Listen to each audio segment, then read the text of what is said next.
4X kan yaadaa turtan fagootti mul'achaa jira dhihootti. 4X Entertainment kunooti. Qulqullina ol aanaadhaaf teeknooloojii ammayyaa fayyadamee humna namaa gahaan guuttatee biyya keessaaf alatti banatee damee isaa toora saatalaayitii fi miidiyaalee hawaasaa 4X Entertainment hundumaan tamsaasa. Daawwataa bohaarsaa iddoo haara galfii 4X Entertainment boqonnaa sammuuti.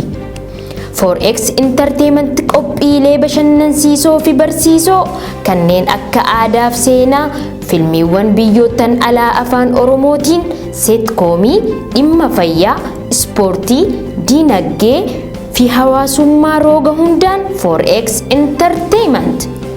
Duudhaa keenya addunyatti beeksisuuf fiinxee addunyaan irra jirtu saba keenya dhaqqabsiisuuf 4X Entertainment xurree taraarrate dhihootti hojii eegaluuf qophii xumurate. Akka sagantaan keenya isin hin dabarre page FB 4X follow, YouTube chaanaalii keenya subscribe godhuun nu eega. 4X Entertainment iddoo haara galfiiti.